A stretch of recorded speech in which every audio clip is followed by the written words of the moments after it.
دوستوں، سب سے پہلے بہت ہی مختصر سے لفظوں میں اور بہت ہی تھوڑی سی بات میں ہم یہ سمجھ لیں کہ وعظ و تقریر کا مطلب کیا ہے، اور اس وقت میں آپ کو کیا بتاؤں گا، کیا سمجھاؤں گا۔ یوں کہتے ہیں تجربے کار لوگ کہ جب آدمی خوشی میں مست ہو، خوشی میں ہو، تو اس وقت کسی سے کوئی وعدہ نہ کرے، اور جب غصے میں ہو تو کسی کے بارے میں کوئی فیصلہ نہ کرے۔ کیوں؟ ہاں، یہ بڑی بڑی کتابوں میں بھی لکھا ہے۔ کیوں؟ خوشی میں وہ اس وقت ایک ایسے جذبے میں ہے کہ وہ جو فیصلہ کرے گا بعد میں اس پر اسے پچھتانا ہو سکتا ہے، پچھتاوا ہو سکتا ہے۔ جو وعدہ کر لے وہ اب تو کر لیا، نہ کر سکے پورا۔ غصے میں وہ اتنا ناراض ہے کہ اب تو اس نے کسی کے بارے میں کوئی فیصلہ کر لیا، ہو سکتا ہے جب یہ اس کا غصہ ختم ہو تو اس کو پچھتاوا ہو۔ تو ایک چیز تو ہوتی ہے کسی بھی چیز کا، کسی بھی کام کا بہت جذبہ، وہ کچھ دیر رہتا ہے، تھوڑی دیر رہتا ہے، اور عام طور سے اس میں کام بھی صحیح نہیں ہوتا۔ اور ایک وہ بات ہوتی ہے جو آدمی کے دل میں اتر جاوے، دل میں بیٹھ جاوے، دماغ میں بیٹھ جاوے، یہ بات زندگی بھر اس کا ساتھ دیتی ہے۔ جو بات دل میں بیٹھ گئی، دماغ میں بیٹھ گئی، وہ زندگی بھر اس کا ساتھ دیتی ہے۔ یہ بات آپ حضرات سمجھ گئے ہو۔ تو دین کا جب جلسہ ہو اور دین کی جب بات ہو، وعظ و تقریر ہو، تو یہی ہونا چاہیے کہ ایسی باتیں ہوں جو دل و دماغ میں اتر جائیں اور دل و دماغ میں بیٹھ جائیں، اور زندگی بھر ہماری رہنمائی کریں، زندگی بھر ہم کو صحیح راستہ دکھتا۔ ایسی باتیں نہ ہوں جن کو صرف مجلس کے اندر آدمی مزے مزے سے سنے، اور کبھی کبھی یوں کہہ دے کہ ہاں بھائی بڑا اچھا واعظ ہوا تھا، بڑی اچھی تقریر ہوئی تھی، بڑا کامیاب رہا تھا جلسہ، اور بس اس سے زیادہ اور کچھ نہیں۔ اس لیے دوستو، اطمینان سے بیٹھیں، کھل کر بیٹھیں، جس طرح جس سے بیٹھا جا سکے آرام سے اس طرح بیٹھیں، اور انشاءاللہ 7 بجے سے پہلے ہی 6:45 تک، 7 بجے تک میں اپنی بات ختم کر دوں گا، لگ بھگ 1 گھنٹہ، اور پھر دعا ہوگی، پھر آپ نماز کے لیے تیاری کریں گے، اور نماز پڑھ کر بھی پھر ایک عمل ہوگا۔ ہاں، کھانے وغیرہ سے فارغ ہو کر میں آپ حضرات سے، مقامی لوگوں سے بھی گزارش کروں گا کہ اس کو بھی آپ آج دیکھیں، اس کو بھی آپ دیکھیں، اس میں بھی آپ شریک رہیں۔ جب آپ دیکھیں گے، سمجھ لیں گے، اس کا فائدہ محسوس کریں گے، تو انشاءاللہ پھر آپ اس کو مستقل کریں گے۔ میرے دوستو، ماں کے پیٹ سے بچہ پیدا ہوتا ہے،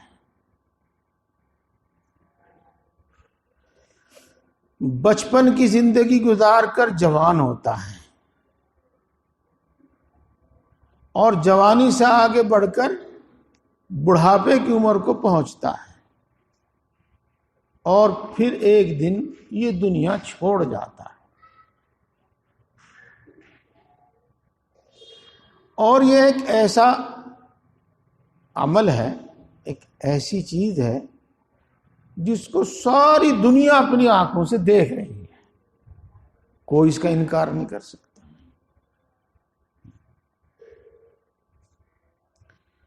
اتنا بھی دیکھتے ہیں ہم کہ کسی کو جلا دیا جاتا ہے، پھونک دیا جاتا ہے، کسی کو مٹی میں دفن کر دیا جاتا ہے، اور وہ اس کا جسم اور اس کا وجود بھی مٹی میں مل جاتا ہے، خواہ جل کر راکھ بن کر مٹی میں ملا ہو یا زمین میں دفن کرنے سے وہ مٹی میں ملا ہو، بہرحال مٹی میں مل جاتا ہے۔ اور اس سے بعد کا ہماری اس آنکھ سے، ہماری ان آنکھوں سے، بلکہ صحیح معنی میں ہماری اس عقل سے بھی نہیں سمجھا جا سکتا کہ پھر انسان کا کیا ہوا، پھر انسان کا کیا ہوا اور پھر انسان کا کیا ہوگا، نہ اس کے بعد کا پتہ اور نہ ماں کے پیٹ سے پہلے کا کچھ پتہ، بس اتنا ہم دیکھتے ہیں اپنی آنکھوں سے۔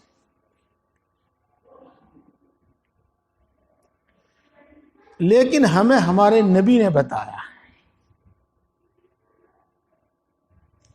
ہمیں اللہ نے بتایا ہے، اللہ نے بتایا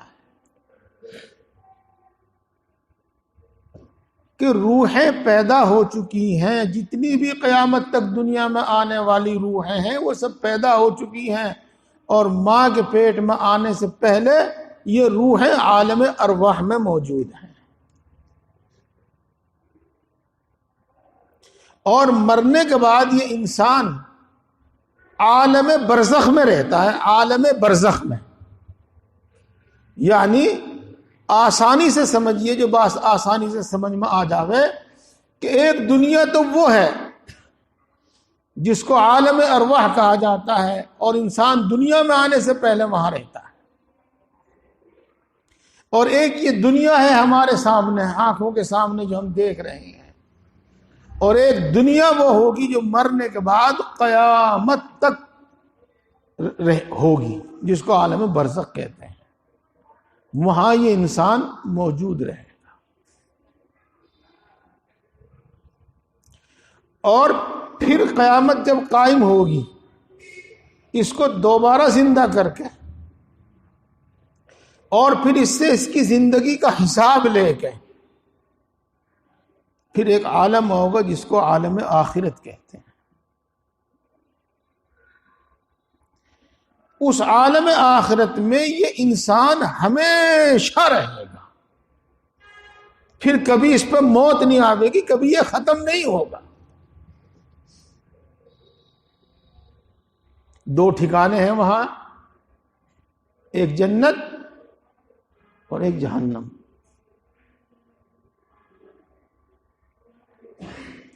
جو جنت میں جائے گا اس کو کبھی موت نہیں آئے گی، موقع لگا، کوئی بات ہوئی تو میں یہ چیز بھی آپ کو اور تفصیل سے بتاؤں گا، یوں تو ماشاءاللہ آپ سنتے بھی رہتے ہیں۔ جہنم میں جو جائے گا اس کو بھی کبھی موت نہیں آئے گی، کبھی موت نہیں آئے گی پھر اس کو۔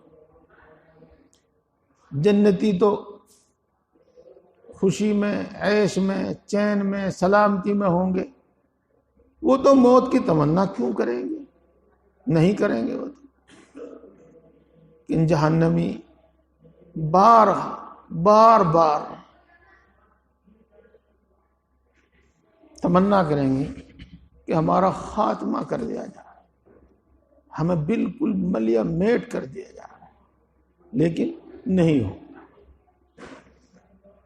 تو پھر یہ جنت میں جائے گا تو جنت میں ہمیشہ رہے گا، اور جہنم میں جائے گا جو جاوے گا، مشرک کافر ہے تو ہمیشہ جہنم میں رہے گا، اور مومن ہے تو امید ہے انشاءاللہ کسی نہ کسی وقت نکال کر پھر اس کو جنت میں داخل کر دے گا۔ تو کیا سمجھے ہم اس سے سمجھے کہ اللہ نے جب یہ انسان بنا دیا ہے تو اب یہ باقی رہے گا، کبھی اس دنیا میں، کبھی عالم برزخ میں، اور پھر عالم آخرت میں، باقی ختم نہیں ہوگا، بالکل فنا کر دیا جاوے، بالکل اس کا نام و نشان مٹ جاوے، ایسا نہیں ہوگا۔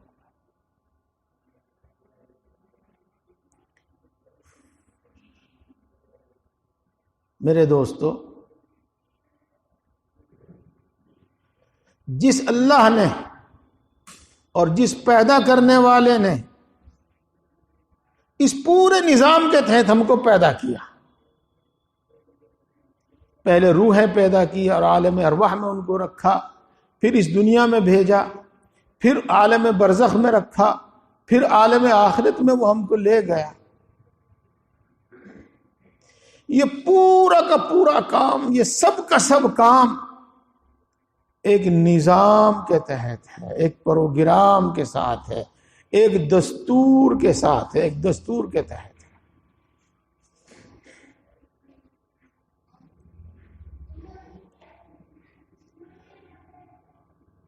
میں اپنی یہ بات روک کے ایک دوسری بات آپ کو سمجھاؤں.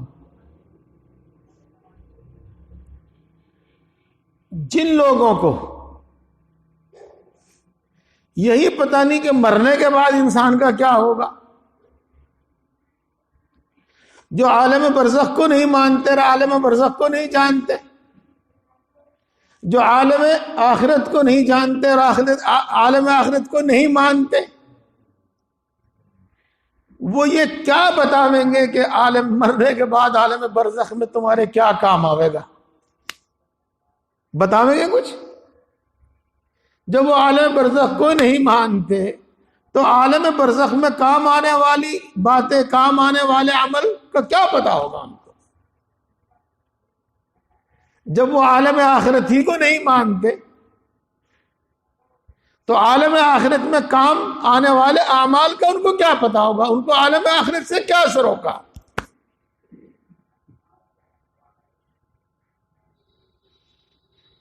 اللہ نے، اللہ کے رسول نے وہ بات ہمیں بتائی،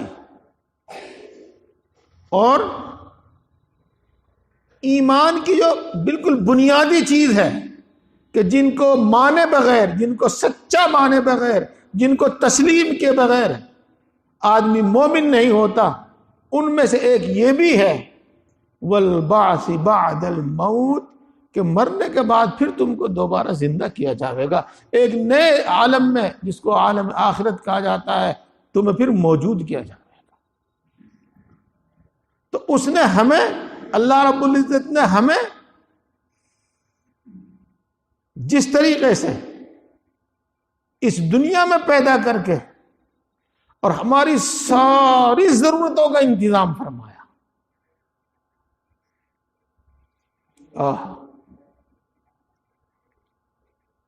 بلکہ اس دنیا میں آنے سے پہلے ہماری ضرورت کا انتظام فرمایا.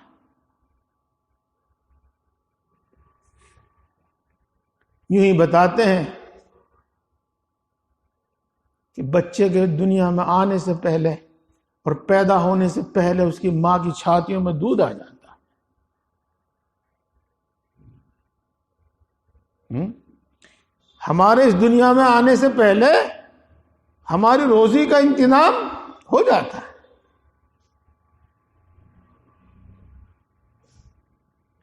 اللہ رب العزت نے اس دنیا میں جینے کے واسطے جن چیزوں کی ہمیں ضرورت تھی وہ بڑی فراوانی کے ساتھ پیدا فرما دی ہیں. جی دوستو، آپ میں سے جو حضرات زیادہ پڑھے لکھے ہیں وہ جانتے ہیں کہ اسی دنیا میں کچھ جگہیں ایسی بھی ہیں جہاں ہوا نہیں ہے، آکسیجن نہیں ہے. کوئی بھی جگہ ہو جہاں ہوا نہیں ہے، آکسیجن نہیں ہے، وہاں آدمی زندہ نہیں رہ سکتا. جی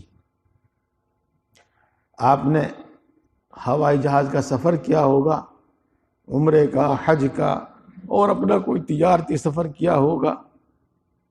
تو ہوائی جہاز میں جو ہوا ہوتی ہے اندر، جس سے آدمی سانس لیتا ہے، وہ مصنوعی ہوتی ہے، اندر کی بنائی ہوئی ہوتی ہے، بجلی کے ذریعے، ان چیزوں کے ذریعے. وہاں آپ کو بیٹھ کر سیٹ پہ بیٹھتے ہی، ہوائی جہاز اڑتے ہی یہ بتایا جاتا ہے بلکہ شاید پہلے ہی بتایا جاتا ہے کہ اگر کسی وجہ سے ہوائی جہاز کا آکسیجن ختم ہو جاوے تو آپ یہ ماسک منہ پہ لگا لیں تو آپ کو اس سے سانس آتا رہے گا۔ تو بہرحال کچھ جگہیں اس دنیا میں ایسی ہیں جہاں ہوا نہیں ہے، آکسیجن نہیں ہے، وہاں آدمی زندہ نہیں رہ سکتا، لیکن اللہ رب العزت نے ہر جگہ عام طور سے جہاں ہم رہتے ہیں وہاں پر ہوا پیدا فرمائی، اور بغیر کسی ارادے کے ہم وہ سانس لیتے رہتے ہیں، اندر باہر سانس ہوتا رہتا ہے اور ہم زندہ رہتے ہیں۔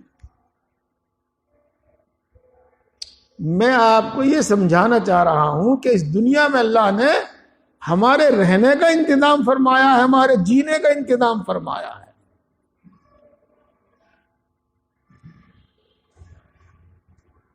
یہ زمین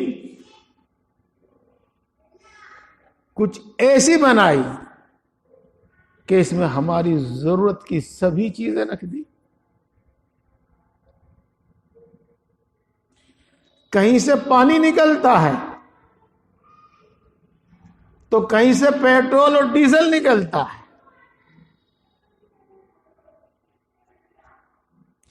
کہیں تانبا نکلتا ہے تو کہیں سونا چاندی نکلتا ہے،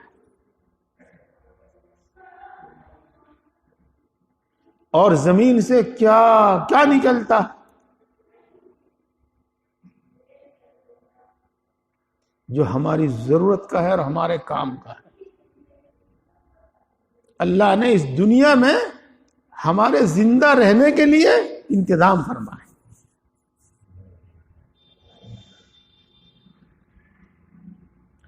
اور زمین سے اللہ رب العزت نے ہمارے فائدے کے، ہمارے مزے کے، ہمارے زندہ رہنے کے لیے کیا کیا پھل پھول اور اناج اگائے، وہ ہمارے سامنے ہے، ہماری آنکھوں کے سامنے۔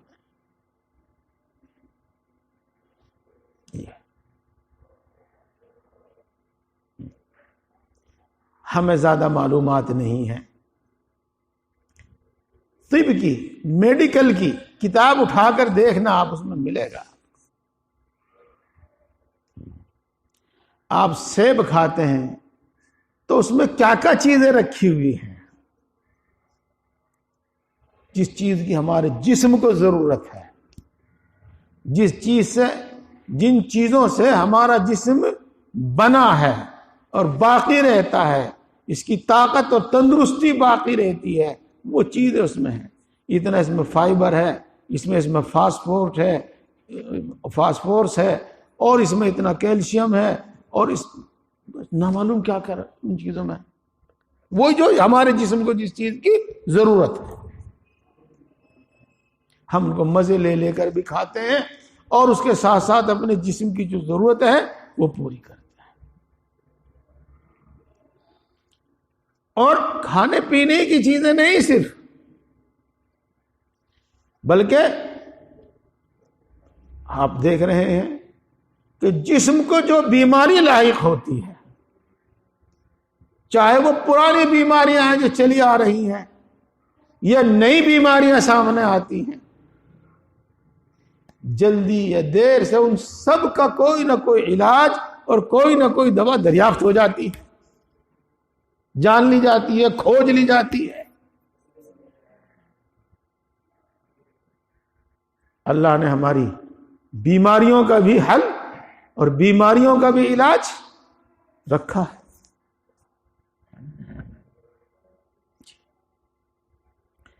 یہ بات میں مثال کے طور پر ہی بتلائی، اور یہ سمجھانے کے لیے بتلائی کہ جہاں اللہ رب العزت نے سب کچھ ہمارے لیے کیا، اللہ رب العزت نے ہمیں یہ بھی بتایا، اللہ وہ بھی جانتا ہے، اللہ نے وہ ہمیں بتایا ہے کہ مرنے کے بعد عالم برزخ میں تمہارے کیا کام آئے گا، وہاں کی زندگی میں تمہارے کیا کام آئے گا، اور عالم آخرت میں تمہارے کیا کام آئے گا، وہ بھی ہمیں اللہ نے بجت نے بتایا۔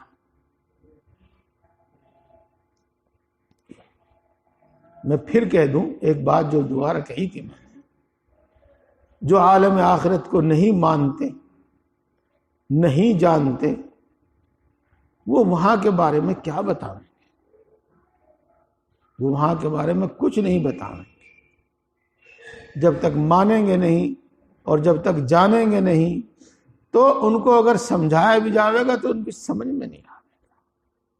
اور جب ہم مانتے ہیں، ہمارا پورا پورا اس پر یقین ہے، ہمارا ایمان ہے، تو میرے دوستو ہمیں ان سب باتوں کو بھی جان لینا چاہیے اور مان لینا چاہیے، اور ان سب کاموں کو بھی ہمیں جان لینا، مان لینا چاہیے، اور وہ تمام کام ہمیں کرنے چاہیے جو ہمیں عالم برزخ میں کام آئیں گے، یہ جو ہمیں عالم آخرت میں کام آئیں گے۔ دوستو اللہ رب العزت نے انبیاء کرام علیہم السلام کو اسی واسطے بھیجا ہے کہ وہ یہ بتاویں کہ اس دنیا میں تجھ کو کس طرح جینا ہے، تاکہ یہاں کے بھی تو مزے اور یہاں کا بھی تو آرام اور یہاں کا بھی تو چین اور سکون حاصل کرے، اور عالم برزخ اور عالم آخرت کا بھی تجھ کو آرام اور چین اور سکون حاصل ہو۔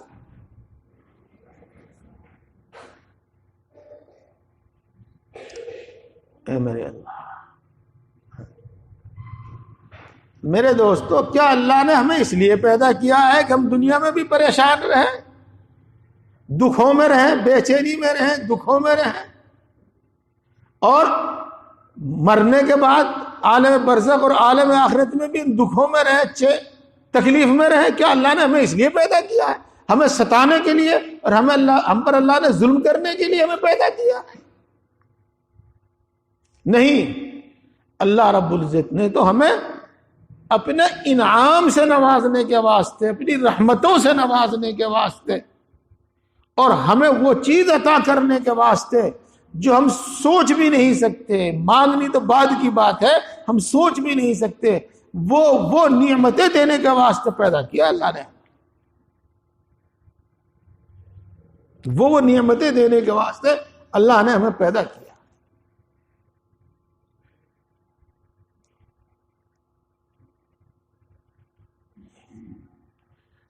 بات ہوگی، اس سے پہلے ایک بات اور ذہن میں آ رہی، وہ بتاؤں گا۔ میرے دوستو سورج اللہ کی قدرت سے نکلتا ہے اور اللہ کی قدرت سے چھپتا ہے، اس میں کسی کا دخل نہیں ہے۔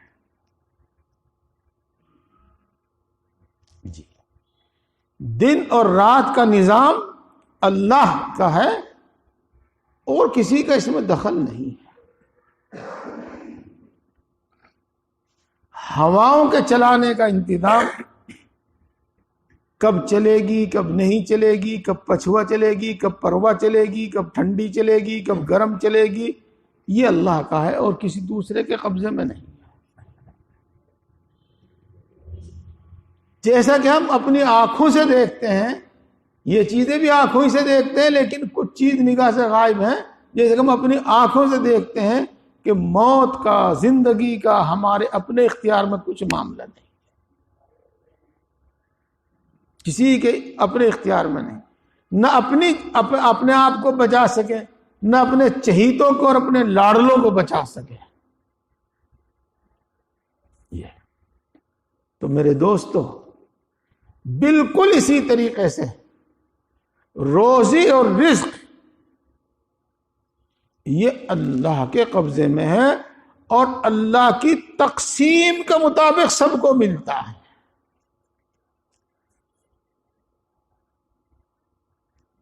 قرآن پاک بتاتا۔ اسی طریقے سے بالکل صحت، تندرستی یہ اللہ کے نظام کے مطابق اور اللہ کی تقسیم کے مطابق ہم سب کو ملتا ہے۔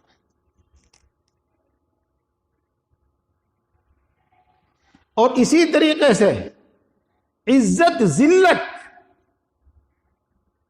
یہ اللہ کے نظام کے مطابق اور اللہ کی تقسیم کے مطابق سب کو ملتی ہے. اور اسی طریقے سے میرے دوستو چین، سکون، آرام اور راحت اللہ کی تقسیم کے مطابق ہم سب کو ملتا ہے.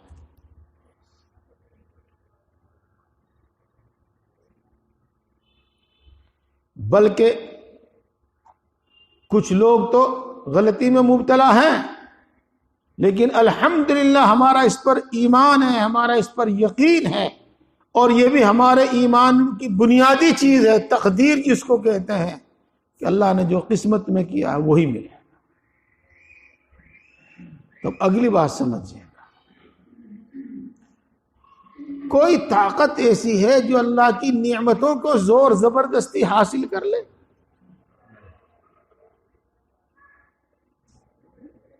نہیں، زور زبردستی کوئی نہیں حاصل کر سکتا، کوئی نہیں حاصل کر سکتا، بلکہ اللہ کی تقسیم کے مطابق اللہ کے فیصلے سے، اللہ کے ارادے سے ملے گا جس کو جو ملے گا.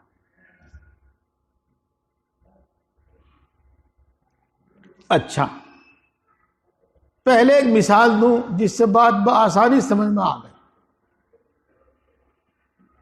مان لو آپ کے 2 بیٹے ہیں. ایک بیٹا بڑا نیک، فرما بردار، خدمت گزار، ظاہر بات ہے آپ اس سے خوش ہوں گے. تو کون سی اپنی چیز آپ اس سے بچا کر رکھیں گے اور کون سی اپنی چیز آپ اس سے چھپا کر رکھیں گے؟ اور جو آپ کے پاس ہے آپ کیا اس کو نہیں دے دیں گے؟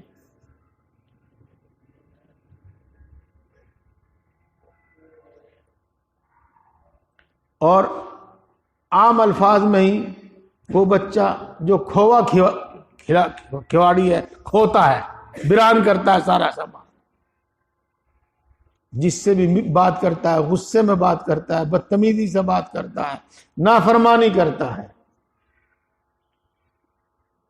آپ اور ہم تو یہی چاہیں گے کہ اس کو کچھ نہ دیں.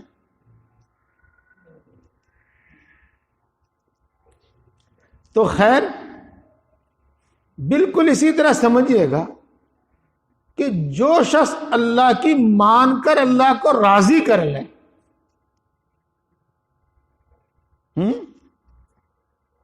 سن رہے آپ؟ ہاں، جو اللہ کی مان کر اللہ کو راضی کر لے اس کو کیا کچھ نہیں ملے گا، اس کو کیا کچھ نہیں ملے گا. نافرمان کو چھوڑ دیجئے، آپ اس کی بات نہیں کرتے.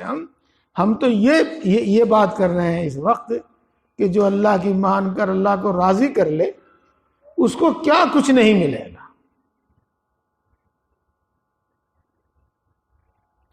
عقل تو یہی کہتی ہے کہ اس کو سبھی کچھ ملے گا. عقل تو یہی کہتی ہے اس کو سبھی کچھ ملے گا. اور عقل نہیں کہتی، اللہ نے جو اپنے انبیاء دنیا میں بھیجے ہیں وہ سب یہی کہتے ہیں. اور اللہ نے جتنی کتابیں اتاری ہیں، جتنی کتابیں انسانوں تک بھیجی ہیں، چھوٹی بڑی، وہ سب یہی کہتی ہیں، وہ سب یہی کہتی ہیں.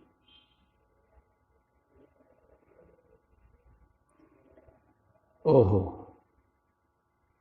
ممکن ہے ہماری نادانی اور ہمارے انجان میں ہم کچھ شک شبہ اپنے دل میں لے آئیں. شیطان ہمارے دل میں کوئی شک و شبہ پیدا کر دے، ہمارا نفس ہمارے دل میں کوئی شک و شبہ پیدا کر دے. اور شک و شبہ ہی نہیں بلکہ اب تو بہت سی زبانوں سے ہم یہ بات سنتے ہیں، بھائی جو جتنا ظالم اتنا ہی پھل رہا پھول رہا، جو جتنا ظالم اور جتنا برا کر رہا اتنا ہی پھل رہا پھول رہا. وغیرہ وغیرہ نامعلوم کیا کہتے ہیں لوگ، وغیرہ وغیرہ نامعلوم کیا کہتے ہیں لوگ۔ آپ بڑے دھیان سے سن رہے، میری اس بات کو اور دھیان سے سن لیں، میری اس بات کو پلے باندھ لو، پلے۔ جو لکھنا جانتے ہیں وہ اس کو اپنی ڈائری میں نوٹ کر لیں، لکھ لیں جا کے۔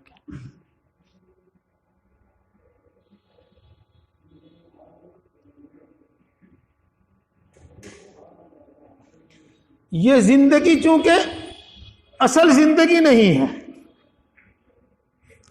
اور یہ زندگی چونکہ ہمیشہ کی زندگی نہیں ہے،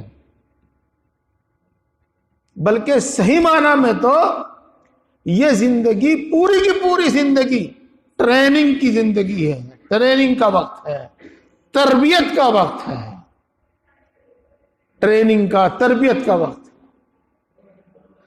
اللہ ہم کو اس قابل بناتا ہے، اس دنیا میں یہ زندگی ہمیں دے کر اللہ اس قابل ہم کو بناتا ہے کہ ہم جنت میں دارالسلام میں رہنے کے قابل ہو جائیں۔ یہ ٹریننگ دی جاتی ہے ہم کو، ایسی تربیت ان کو دی جاتی ہے ہم کو اس دنیا میں۔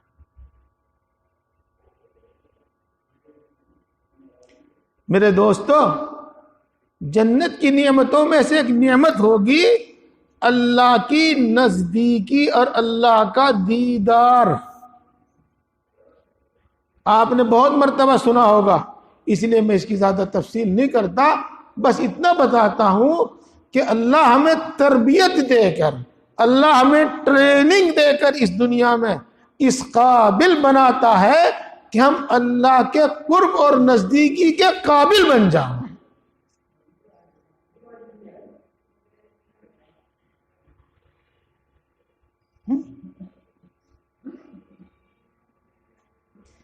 کسی محفل میں آپ گندے، میلے کچیلے، سڑے بھسے جانا پسند کرتے ہیں، یا آپ کو کوئی کسی محفل میں اس حالت میں بیٹھنا اور آپ کا وہاں آنا پسند کرتا ہے؟ جب ایک انسان میں سے بدبو آ رہی ہو، سندھیڑ آ رہی ہو، کیا اس کو اپنے پاس بیٹھنا اور بٹھانا پسند کرتا ہے؟ نہیں کرتا۔ اللہ رب العزت اس دنیا میں ہمیں ٹریننگ دے کر، تربیت دے کر، پاک کر کے، صاف کر کے اس قابل بناتا ہے کہ ہم اللہ کے قرب کے قابل بن جائیں، اللہ کے دیدار کے قابل بن جائیں۔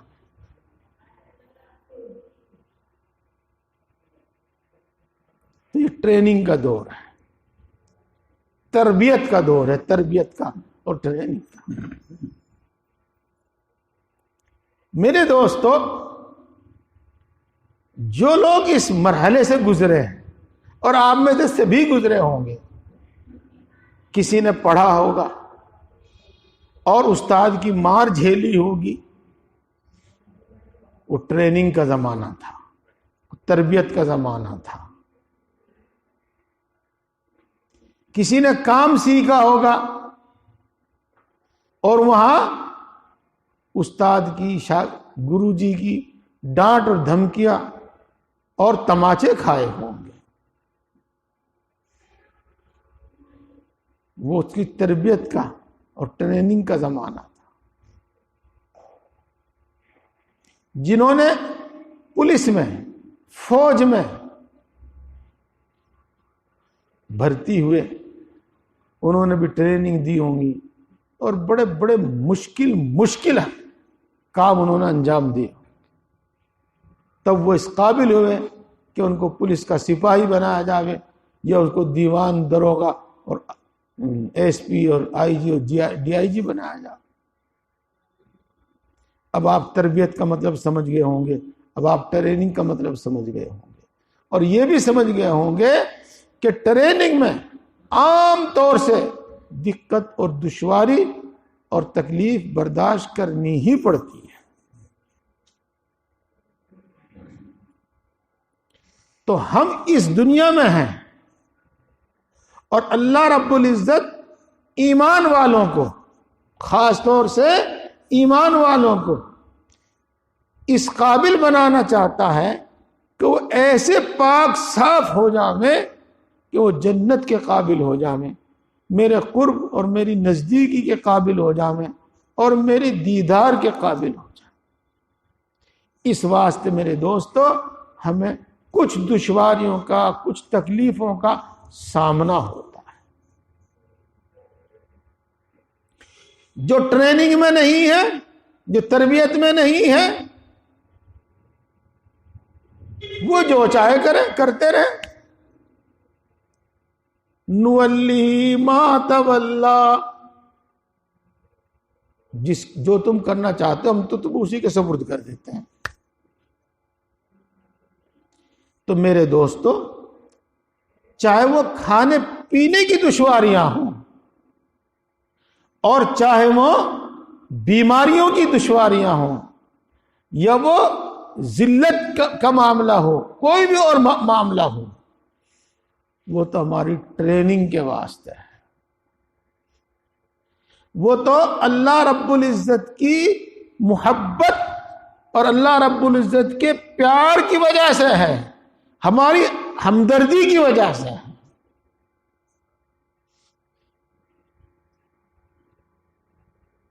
اور اسی طریقے سے میرے دوستو، میرے بھائیوں، پہلے تو ٹریننگ ہوتی ہے، پھر امتحان ہوتا ہے۔ پہلے ٹریننگ ہوتی ہے، تعلیم ہوتی ہے، پھر امتحان ہوتا ہے۔ کوئی بھی تعلیم ہو، کوئی بھی ٹریننگ ہو،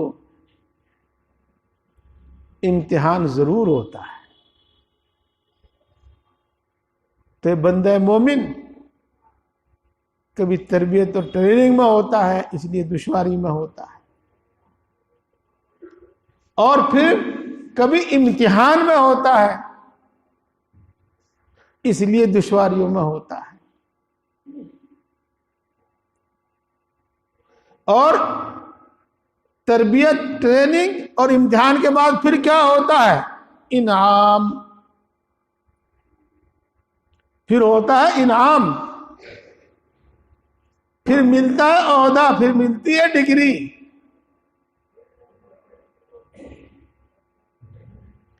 تو اس کے بعد پھر انعام ملتا ہے۔ کوئی ٹریننگ کے دوران ہی اللہ کو پیارا ہو جاتا ہے، کوئی امتحان کے دوران اللہ کے یہاں پہنچ جاتا ہے، کوئی انعام بھی اس دنیا میں پاتا ہے، اور آخرت میں تو ہے ہی سب کے لیے۔ جو ٹریننگ کے دوران اللہ کو پیارا ہو جاوے، اس کو بھی انشاءاللہ بڑا عہدہ، بڑی ڈگری ملے گی۔ امتحان کے دوران چلا جاوے، اس کو بھی۔ اور جو امتحان میں پاس ہو کر دنیا میں انعام پا کر پھر گیا، تو اس کے لیے جو آخرت کا مقرر ہے اس کو ملے گا۔ تو اب آپ کو سمجھ میں آ گیا ہوگا کہ وہ بندہ مومن جو اللہ تبارک و تعالیٰ کی اطاعت اور عبادت کے ساتھ اور اللہ کی مان کر زندگی گزار رہا ہے، اگر کسی بھی قسم کی دشواری میں ہے تو اس پر اللہ کی عنایت ہے، اس پر اللہ کا انعام ہے۔ اللہ اس کو کچھ نہ کچھ نہیں بلکہ بہت کچھ عطا کرنا چاہتا ہے، بہت کچھ عطا کرنا چاہتا ہے۔ دوستوں، میں نہ آیت سنا رہا ہوں آپ کو، نہ حدیث سنا رہا ہوں، ورنہ یہ سب باتیں جو میں آپ کو آپ کی زبان میں بتا رہا ہوں قرآن و حدیث کی باتیں، قرآن حدیث کی باتیں۔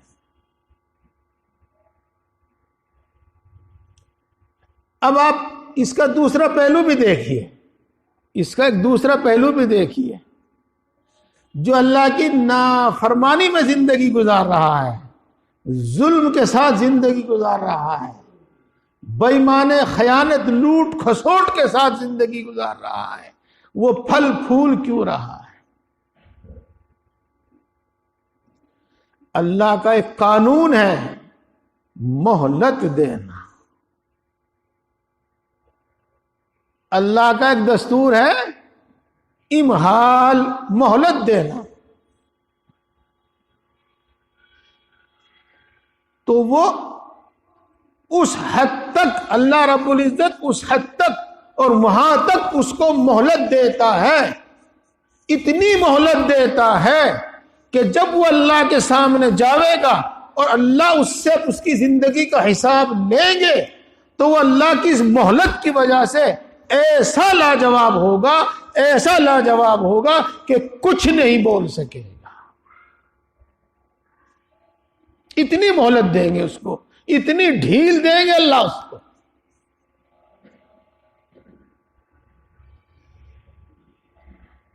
جی، اولم نعمرکم ما یتذکر فیہ من تذکر وجاءکم النذیر۔ اللہ رب العزت قیامت کے دن حساب لیتے وقت کافروں سے، مشرکوں سے اور نافرمان بندوں سے پوچھے گا، کیا ہم نے تجھ کو اتنی عمر نہیں دی تھی جس عمر میں آدمی نصیحت حاصل کر سکتا تھا؟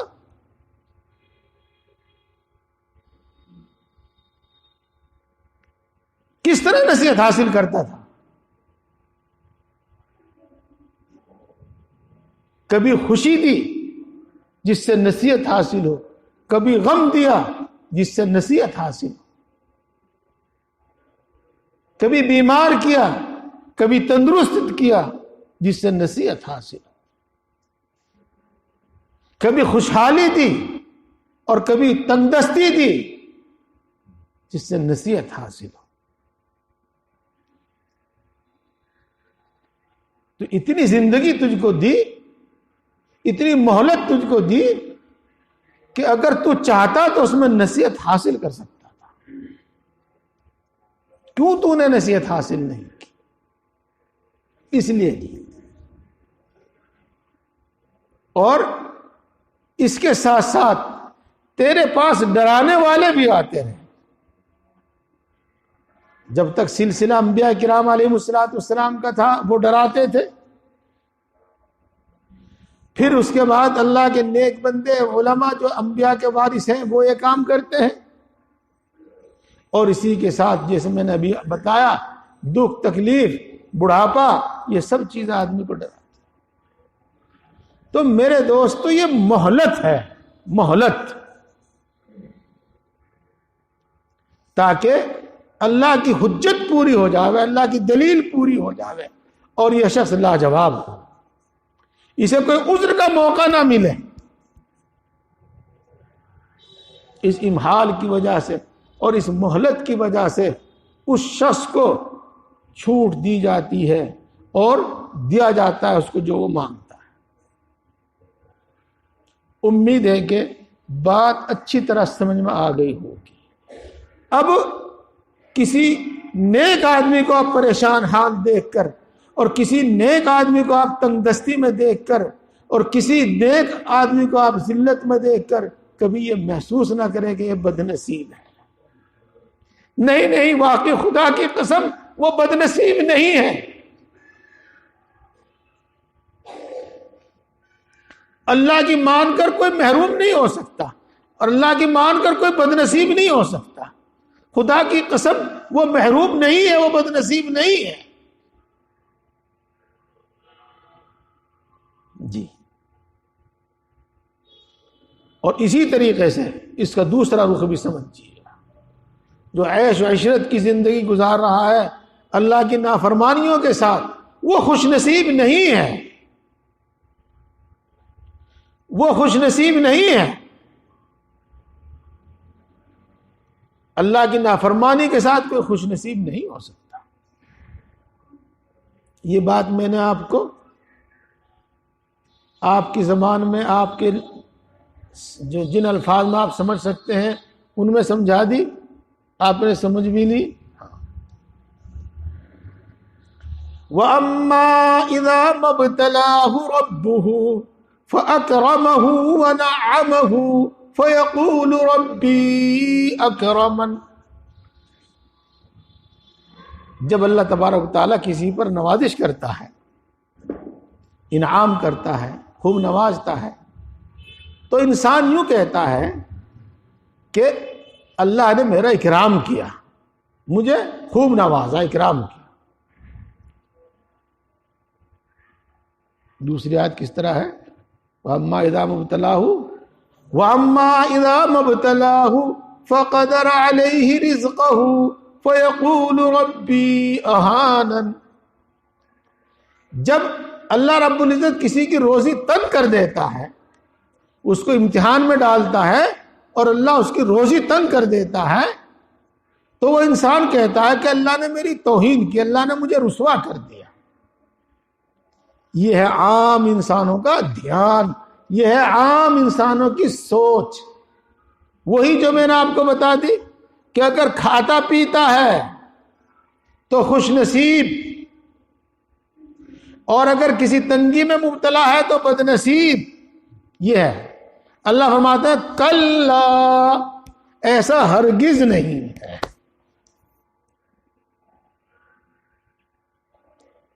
کلا، ایسا ہرگز نہیں ہے۔ 30ویں پارے کی سورت ہے یہ، والفجر، ہاں اس میں ہے یہ آیت شریف، اس کی تفسیر دیکھنا، ایسا ہرگز نہیں ہے۔ اب تو خوب بات سمجھ میں آگئی ہوگی آپ کے آیت شریفہ کے حوالے سے بھی۔ یہ ہے، اس لیے میرے دوستو بزرگوں، آج کی اس مجلس کا پیغام، آج کی اس مجلس کا سبق اور آج کی یہ دعوت، یہ بات سمجھانے کے واسطے ہے کہ ہم یہ طے کر لیں آج، اور یہ ارادہ کر لیں آج، اپنی ساری زندگی شریعت کے مطابق گزاریں گے، سنت کے مطابق گزاریں گے، اسلام کے مطابق گزاریں گے، دین کے مطابق گزاریں گے، اللہ کے بتائے ہوئے راستے پر چلیں گے۔ یہ بات میں سمجھا بھی چکا ہوں، اب تھوڑے سے الفاظ میں کہتا ہوں، تھوڑے سے الفاظ میں کہتا ہوں، جو اللہ کی مان کر چلے گا وہ محروم نہیں ہو سکتا۔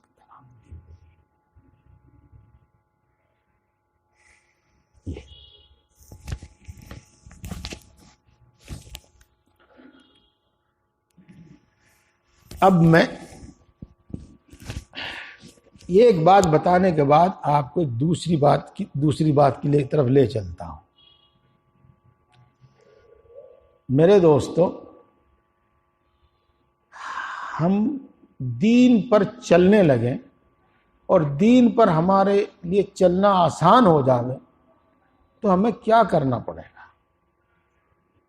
جو کچھ ہم نے اب تک سنا، ہم اس پر عمل کرنے کے لیے آمادہ اور تیار ہیں، تو ہمیں کرنا کیا پڑے گا؟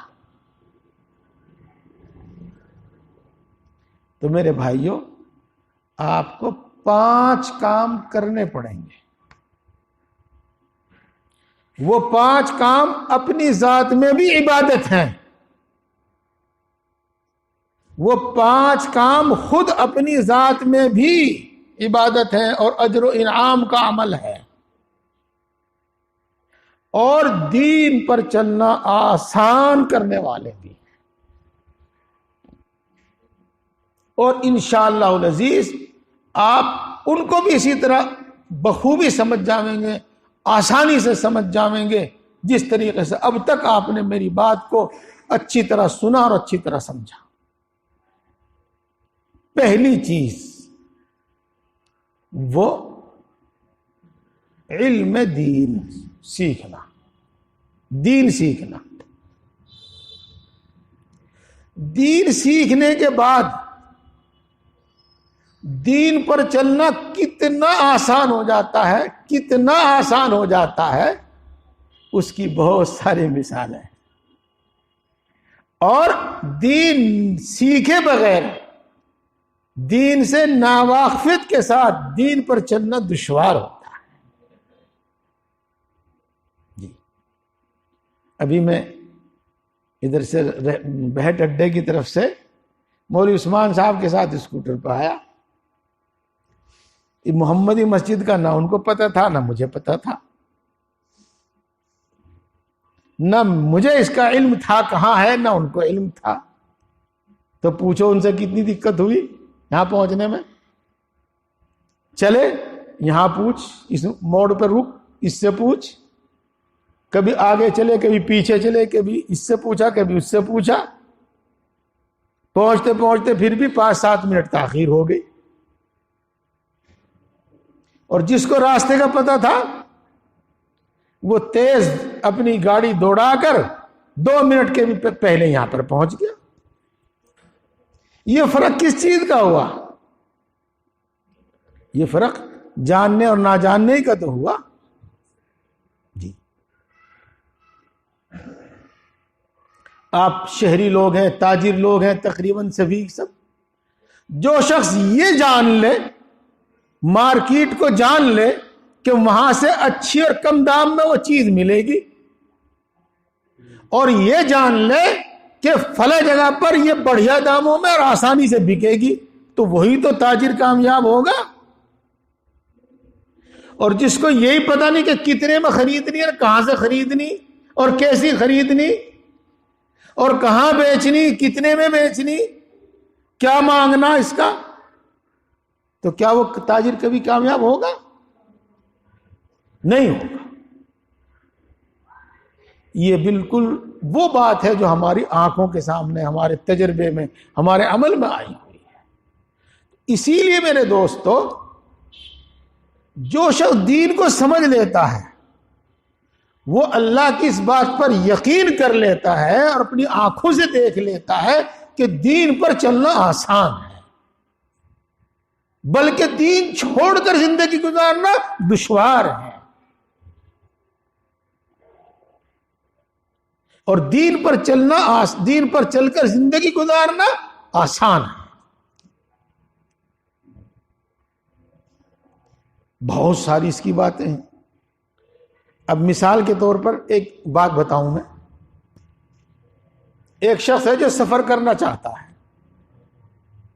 اور 12:30 بج گئے اس کو اپنے گھر ہی. نماز کی اس کو فکر ہے. مسئلہ اس کو معلوم ہے کہ بھائی 12:30 بجے زوال ہو جاتا ہے آج کل، ہمیشہ نہیں ہوتا، میں آج کل کی بات کر رہا ہوں، اور ظہر کا وقت ہو جاتا ہے. وہ اذان کا انتظار نہیں کرتا، مسجد کا انتظار نہیں کرتا، وہ وہیں اپنے گھر پہ ہی 2 وضو کر اور 4 رکعت نماز پڑھ اور اپنے کام کے لیے روانہ ہو جاتا ہے. تو نماز بھی ہو گئی اور بلا کسی مشقت کے ہو گئی، بالکل آسانی سے ہو گئی.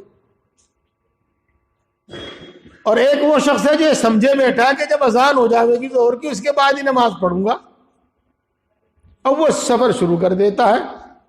اب راستے میں کہیں پانی نہیں ملتا تو کہیں وقت نہیں ملتا، کہیں نماز پڑھنے کی جگہ نہیں ملتی. تو دشواری اس نے خود خریدی ہے یا شریعت نے؟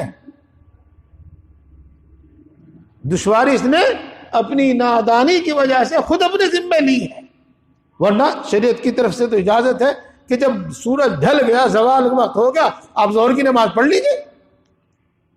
اور اگر آپ کو سفر کرنا ہے تو آپ کو جماعت بھی آپ سے ساقط ہے. بغیر جماعت کے گھر پر نماز پڑھنے میں آپ کو کوئی گناہ بھی نہیں ہوگا بلکہ ثواب ہوگا اپنا پورا. تو جو دشواری ہم نے مول لی اپنے نادانی کی وجہ سے مول لی، ناواقفیت کی وجہ سے ہم نے مول لی. یہ ایک مثال میں نے آپ کو دی، اور بہت ساری مثال اس کے لیے، بہت ساری اس کے لیے مثال ہے. ابھی مسئلہ بتاؤں آپ کو. ہمارے سہارنپور کے ایک دوست اس وقت کشمیر میں رہ رہے ہیں. آپ کو معلوم ہوا کشمیر میں اس وقت کتنی ٹھنڈ ہوگی. ہاں، انہوں نے لگ بھگ مجھے 10 بجے فون کیا، جی میرے آج کپڑے خراب ہو گئے، میری فجر کی نماز قضا ہوگی، میں کیا کروں، بجلی نہیں ہے، پتہ نہیں کس وقت آئے گی. اچھا بھائی لکڑی ہوگی, لکڑی سے گرم پانی کر لے, گیس ہوگا, تیل ہوگا, گرم پانی کر لے. جی یہ بھی کچھ نہیں ہے یہاں سے میرے پاس, تیمم کر لو, نماز پڑھ لو, تیمم کر لو, نماز پڑھ لو. نماز اس کی کیوں قضا ہوئی؟ اسے مسئلے کا پتہ نہیں تھا. اگر اسے مسئلے کا معلوم ہوتا تو نماز وقت کو پڑھ لیتا وہ. اسی طرح دوستو دین سیکھ کر دین پر چلنا آسان ہے, اور دین سیکھے بغیر چلنا دشوار ہے. اگر ہم نے دین نہیں سیکھا تو دشواری ہم نے خود مول لی ہے. تو پہلی چیز ہے دین سیکھنا. اب یہ بھی بات رہی کہ جی دین کس طرح سیکھیں, یہ بھی بات رہی نا, یہ بھی ایک بات رہی. اللہ رب العزت ہمارے گزرنے والے علماء کو بہت بہت اجر و انعام عطا فرماوے, ان کی قبروں کو نور سے منور فرماوے.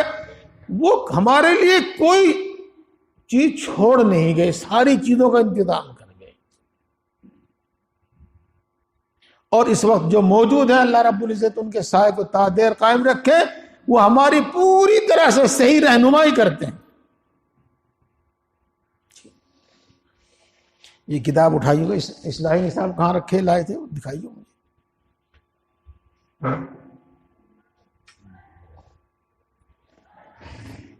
دوستو یہ چھوٹی سی کتاب ہے, یہ ایک چھوٹی سی کتاب ہے. اس کے اندر چھوٹی چھوٹی کئی کتابیں ہیں. تو آپ بس اس کتاب کو پڑھ لو, سمجھ لو, انشاءاللہ العزیز انشاءاللہ العزیز عمل کے قابل ضرورت کا سارا علم دین آپ کو آ جائے گا. اس میں کوئی بات دین کا کوئی حصہ اور کوئی دین کا کوئی شعبہ ایسا نہیں جس کے کا ضروری علم اس کتاب میں نہ آئے.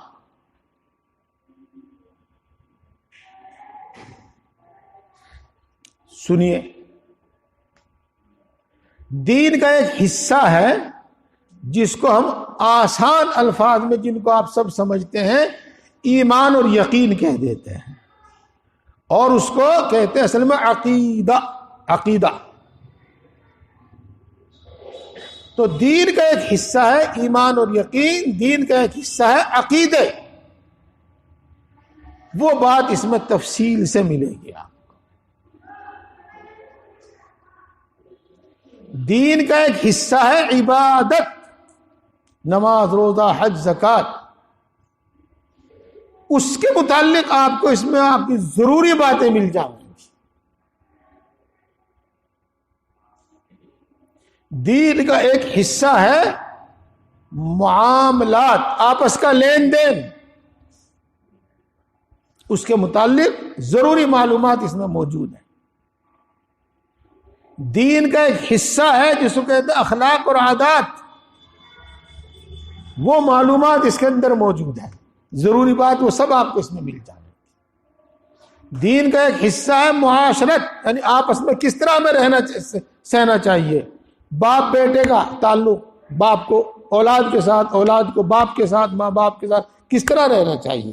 گھر میں ہمارے جتنے بھی افراد ہیں, بہن, بھائی, چچا, تایا, ان کے ساتھ ہمیں کس طرح گزارنا چاہیے, کس طرح رہنا چاہیے. ہمارے اڑوس پڑوس میں جو لوگ رہتے ہیں, مسلم, غیر مسلم, رشتہ دار, غیر رشتہ دار, دور کے, نزدیک کے, ان کے ساتھ ہمیں کس طرح رہنا چاہیے. مسجد میں ہم آئے تو ہمیں کس طرح مسجد میں داخل ہونا چاہیے اور کس طرح مسجد میں رہنا چاہیے. سفر کر رہے ہیں تو ہمیں کس طرح سفر کرنا چاہیے, نہ ہمیں کوئی تکلیف ہو, نہ ہمیں کوئی ٹچ کرے, نہ کوئی دوسرا, نہ ہماری ذات سے دوسرے کو تکلیف پہنچے. تو یہ سب چیزیں اس میں آپ کو مل جائیں گی. اب صورت اس کی یہ ہوگی میرے دوستو, آپ میں سے جو ماشاءاللہ عالم ہیں, پڑھے لکھے ہیں, وہ اس کا خود مطالعہ کریں, خود اس کو پڑھیں اور بار بار پڑھیں, بار بار پڑھیں. اور آپ میں سے جو پڑھ نہیں سکتے، اردو نہیں پڑھنا جانتے، اتنا اچھا نہیں جانتے کہ آپ اس کو سمجھ سکیں، تو کسی عالم سے اس کو سمجھیں۔ انشاءاللہ العزیز دین پر چلنا آسان ہو جائے۔ میں نے آپ کو کیا بتایا؟ پہلی بات یہ کہ دین سیکھے بغیر دین پر چلنا دشوار ہے، اور یہ بات آپ خوب سمجھ گئے، بلکہ میرے سمجھانے سے پہلے سمجھے ہوئے ہیں، اور میرے سمجھانے سے پہلے آپ جانے ہوئے ہیں۔ پھر اس کے بعد سوال ہے کہ ہم دین کیسے سیکھیں، تو یہ کتاب میں نے آپ کے سامنے رکھ دی۔ اس کتاب کو کیسے سمجھیں، اس کا حل میں نے آپ کو بتا دیا۔ خود پڑھو، خود نہیں پڑھ سکتے تو جو آپ کو پڑھ کے سنا دے، سمجھا دے، اس سے سنو۔ اور پھر ایک بات اور سنو، جو بات ایک بار کہی جاتی ہے سمجھ میں نہیں آتی، اگر اسی بات کو 2 مرتبہ کہہ دے تو سمجھ میں آ جا، 3 مرتبہ کہہ دے سمجھ میں آ جا، 4-5 مرتبہ کہہ دے سمجھ میں آ جا۔ یوں ہی ہے نا بھائی بات؟ ہم یہاں سے 1 مرتبہ گئے، جامع مسجد کے راستہ بھول سکتے ہیں، 2 مرتبہ گئے تب بھی راستہ بھول سکتے ہیں، اور بار بار روز کا آنے جانے والا آنکھ بند کر کے چلے جائے گا، یوں کہتے ہیں۔ تو اگر ایک بار پڑھنے سے یا ایک بار سمجھنے سے نہیں سمجھ میں آئی تو 2 بار 3 بار 4 بار اس کو پڑھیے، سمجھیے، انشاءاللہ ضرورت کی چیزیں ہیں، یہ سمجھ میں آ جائیں گی، پھر یاد بھی رہیں گی۔ تو دوستو پہلی چیز تو یہ ہے دین، اور اس کا طریقہ بھی میں نے آپ کو بتا دیا۔ پہلی چیز ہے علم، اور دوسری چیز ہے ذکر۔ دوسری چیز ہے ذکر۔ جو کچھ ہم نے یہ پڑھا ہے، جو کچھ ہم نے یہ سنا ہے، یہ ہمارے سمجھ میں بھی آ جائے، ہمارا دل بھی اس کو قبول کر لے، تو دل کو اس قابل بنانا ہے۔ یہ بھی بات آپ کی سمجھ میں آ گئی ہوگی۔ بہت مرتبہ ہم کھانا کھاتے ہیں لیکن الٹی ہو جاتی ہے، معدہ اس کو قبول نہیں کرتا۔ بہت مرتبہ ہم کچھ کھاتے ہیں، وہ نیچے کو دستوں کے ساتھ نکل جاتا ہے، معدہ اس کو قبول نہیں کرتا۔ دوائی کھاؤ، پیٹ صحیح ہو جائے، معدہ صحیح ہو جائے۔ کبھی دل میں بگاڑ ہوتا ہے،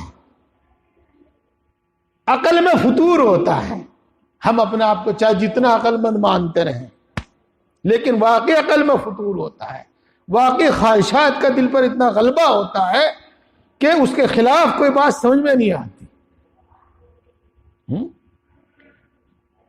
ویسے تو گھنٹی بج گئی میری،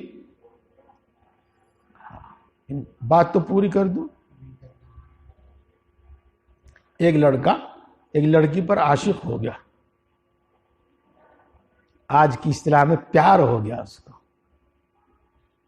چلو بھنگی کی ہے، چمار کی ہے، باپ سمجھا رہا ہے، نہیں سمجھتا، خوشامد کر رہا ہے، پیر پکڑ رہا ہے باپ، لیکن اس لڑکے کے، اس بچے کے سمجھ میں نہیں آتا کچھ۔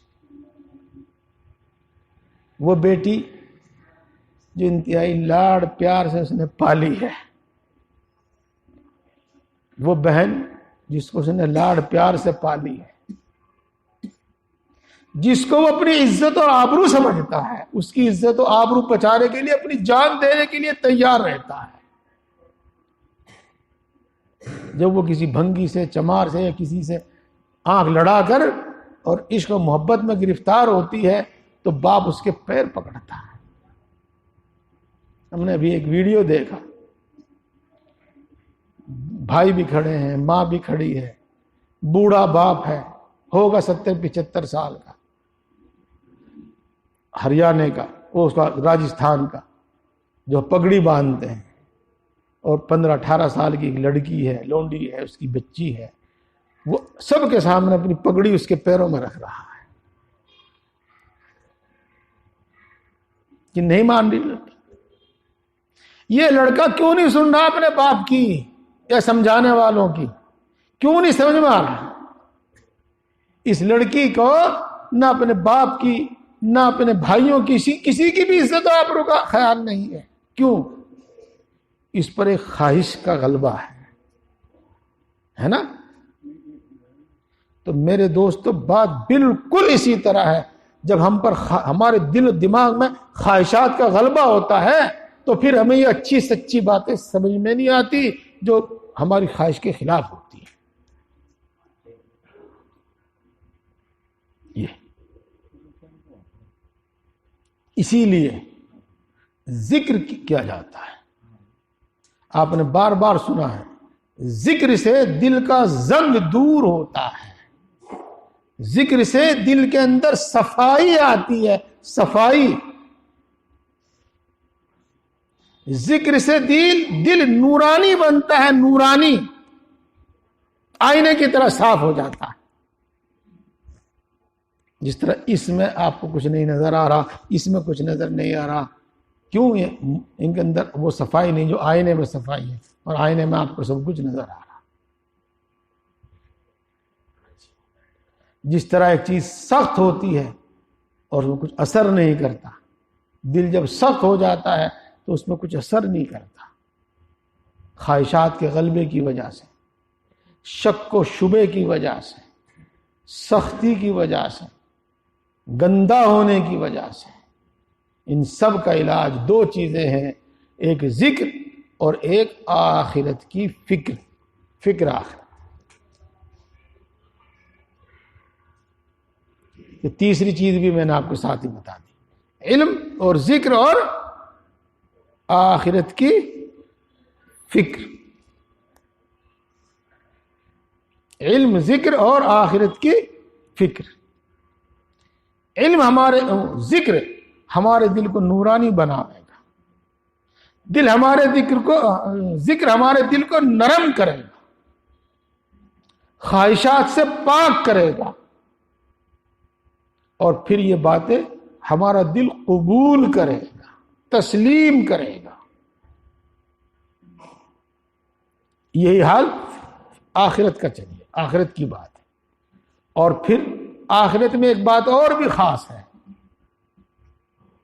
جی. یہ میرا رومال ہے، 100-200 روپے کا ہوگا.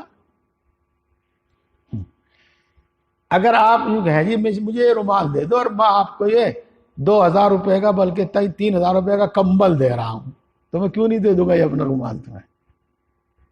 فوراً دے دوں گا جی، فوراً. جب ہمارا یقین آخرت پر ہے اور جب ہم وہاں کی نعمتوں کو پڑھیں گے اور سنیں گے اور ان کا یقین ہمارے دل میں اتر جاوے گا تو اس دنیا کی سب مشقتیں ہمارے لیے آسان ہو جائیں گی. یقین جانیے، پورے یقین اور پورے وثوق کے ساتھ کہتا ہوں، آپ تھوڑی دیر تصور کرو، تھوڑی دیر بیٹھ کے سوچو، آپ کو ایک ایسا محل دیا جا رہا ہے جس کی ایک اینٹ سونے کی اور ایک اینٹ چاندی کی، اور جس کی زمین میں مشک اور زعفران بچھایا گیا ہے، پورا ایئر کنڈیشن، کوئی بل بجلی کا آپ کے پاس ذمہ نہیں ہے، اور کبھی وہ آپ کا ایئر کنڈیشن نظام کبھی خراب نہیں ہوتا. تو آپ اپنا بہترین بنگلہ، پتھر لگا ہوا، ٹائل لگا ہوا بنگلہ چھوڑنے کو تیار ہوں گے نہیں؟ اس کے بدلے میں کون نہیں دے دے گا؟ آپ کا جھوپڑا اگر کوئی آپ سے لے کر آپ کو ٹائل لگا ہوا، ماربل لگا ہوا مکان دینے لگے تو کیوں نہیں دے دیں گے آپ؟ تو جب آخرت کی نعمتوں کا یقین ہوگا، یقین، تو میرے دوستو اس دنیا کی ایک تمنا ہی دل سے نکل جائیں گی جن کے لیے ہمارا جانور بن رہا ہے، جن کے لیے ہم نے اپنا چین سکون تباہ کر رکھا، اپنی عزت داؤ پر لگا رکھی.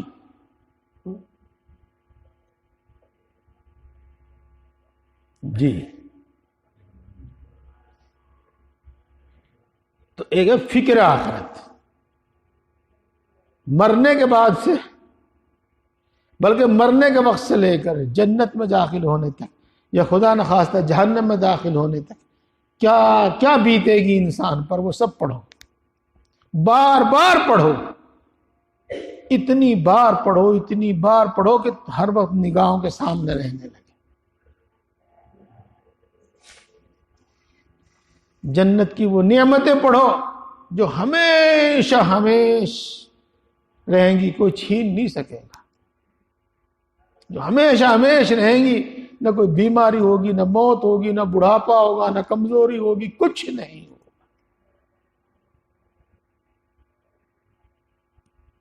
وہ نعمتیں جن کی لذت میں کبھی کمی نہیں آئے گی۔ یہاں کا آپ بہترین سے بہترین کھانا، من پسند کھانا 10 دن کھا لیں، 15 دن کھا لیں، دیکھنے کو بھی من نہیں کرتا اس کا، پھر وہاں کی لذتوں میں کبھی کمی نہیں آئے گی۔ جب بھی کھاویں گے نئی لذت ہوگی، کبھی موت نہیں آئے گی، کبھی کمزوری نہیں، بیماری نہیں، بڑھاپا نہیں، اور ان نعمتوں کے چھننے کا کبھی کوئی ڈر نہیں، اور اتنی آسان کہ ان کے حاصل کرنے میں کوئی مشقت ہی نہیں، بس ارادہ ہی کرنا پڑے گا۔ زبان سے کہنے کی بھی ضرورت نہیں ہوگی، ہاتھ ہلانے کی بھی ضرورت نہیں ہوگی۔ تو آپ سوچئے، اس دونوں کو سوچئے۔ وہ جو حدیث پاک پڑھی ہے نا، سنی ہے، اب تک اس کا غلط ہی مطلب سمجھا ہوگا، اور سمجھ میں ہی نہیں آئی ہوگی، اور دل نے سے قبول ہی نہیں کیا ہوگا، سنی 1000 مرتبہ ہوگا۔ کون سی؟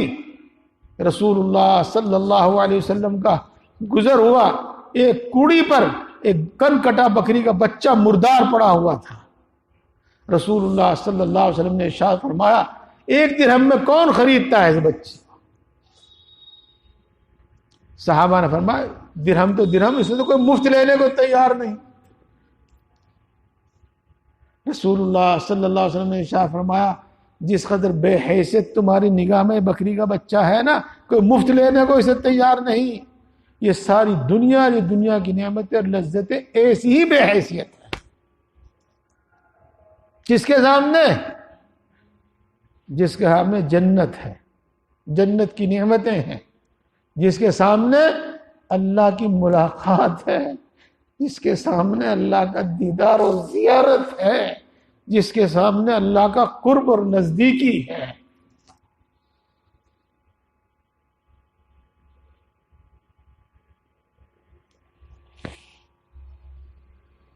اس کا بالکل دوسرا رخ جہنم۔ بس کیا اس کے بارے میں بتایا جاوے اور کیا اس کے بارے میں سمجھایا جاوے؟ ایک حدیث پاک ہے، مشہور حدیث پاک، آپ نے بار بار سنی ہوگی۔ اگر جہنمی کو جہنم میں سے نکال کے اس دنیا کی آگ میں ڈال دیا جائے تو نیند آ جاوے۔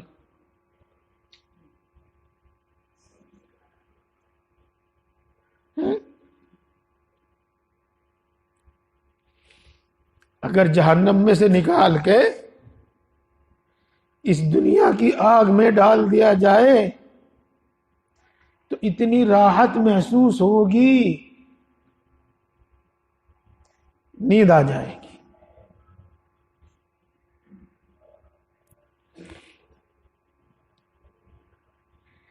اس کو کون جھیلنے کے لیے تیار ہوگا؟ اگر اس کا یقین ہو، اس کو برداشت کرنے کے لیے کون تیار ہوگا اگر اس کا صحیح علم ہو؟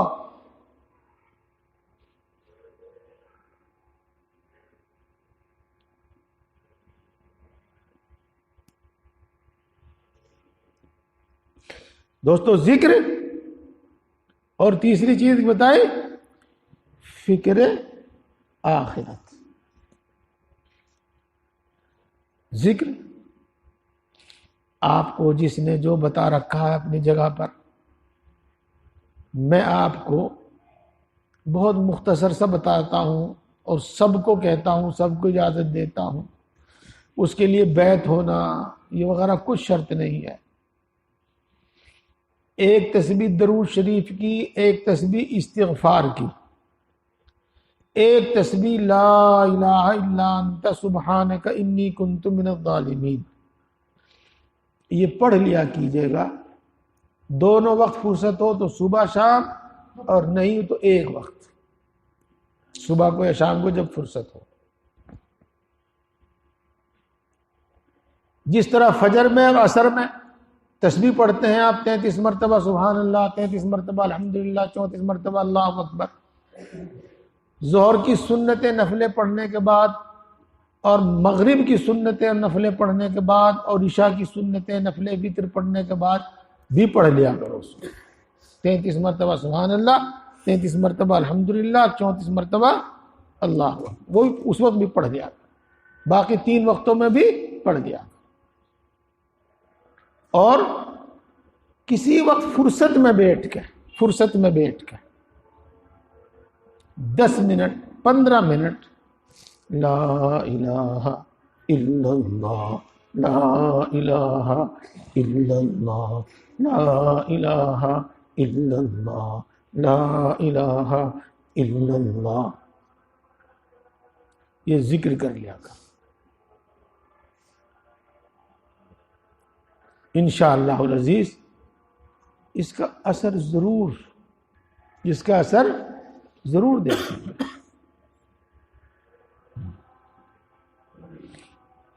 چلیے کوئی بات نہیں، ماشاءاللہ آپ سے 15 منٹ تو امام صاحب نے مانگ رکھے تھے، کچھ میں بھی مانگ لوں گا، بات پوری تو ہو جائے گی۔ قرآن ذکر کے فضائل تو بہت سنے ہیں آپ نے، میرے دل میں تقاضا پیدا ہو رہا کہ ایک فضیلت بس آپ کو بتاؤں۔ ہاں، ہر آدمی کی پسند ہے، کسی کو کوئی چیز پسند ہوتی ہے، کسی کو کوئی چیز پسند ہوتی ہے۔ فَاذْكُرُونِي أَذْكُرْكُمْ، اللہ فرماتے ہیں تم مجھے یاد کرو، میں تمہیں یاد کروں گا۔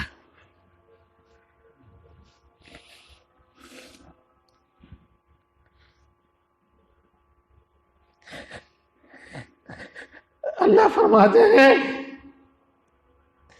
تم مجھے یاد کرو، میں تمہیں یاد کروں گا۔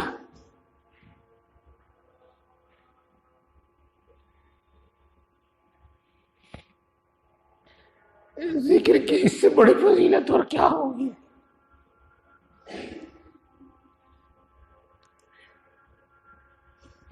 اس کے ہمیں یاد کرنے کا کیا مطلب؟ اس کے یاد کرنے کا مطلب یہ ہے کہ ہم پر کوئی انعام کرے گا، ہمیں کچھ دے گا۔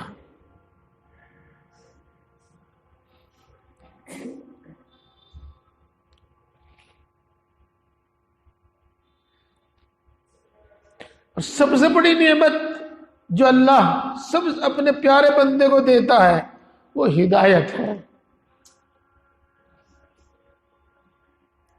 سب سے بڑی نعمت جو اللہ اپنے پیارے بندوں کو دیتا ہے وہ ہدایت ہے۔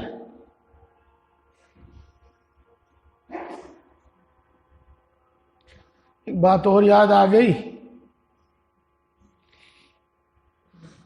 ابھی میں نے آپ کو بتایا تھا کہ اللہ اپنے بندوں کو ٹریننگ دیتا ہے، تربیت دیتا ہے، امتحان لیتا ہے، پھر انعام کرتا ہے۔ وَمَا أَصَابَكُم مِّن مُّصِيبَةٍ فَبِإِذْنِ اللَّهِ وَمَن يُؤْمِن بِاللَّهِ يَهْدِ قَلْبَهُ۔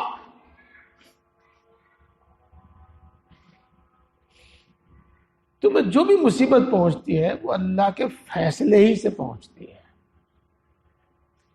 اور جو ہماری اس بات پر یقین کر لے، اللہ کی اس بات پر یقین کر لے، اللہ اس کے دل کو ہدایت دیتا ہے، اس کو صحیح راستہ دکھاتا ہے۔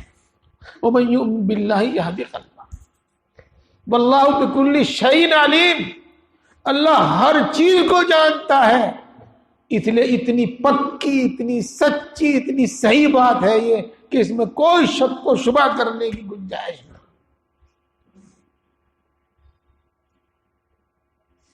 جب اللہ انعام کرے گا تو سب سے بڑا انعام اور سب سے پہلا انعام اللہ کا ہدایت ہے، اور ہدایت کے بعد پھر رحمت ہے اور مغفرت ہے۔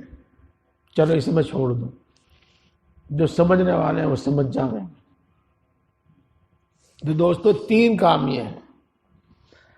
ذکر کا طریقہ میں نے بتایا، فکر آخرت کیسے پیدا ہوگی، یہ بھی بتاؤں. ایک کتاب ملے گی آپ کو بازار میں، دکانوں پہ، اردو میں بھی ملے گی، ہندی میں بھی ملے گی، جس کا نام ہے مرنے کے بعد کیا ہوگا. یہی نام ہے اس کا. وہ پڑھو، وہ سنو. جو پڑھ سکتے ہیں پڑھیں، جو نہیں پڑھ سکتے اسے سنیں. انشاءاللہ فکر آخرت پیدا ہو جائے گی. اب رہ گئی 2 چیزیں.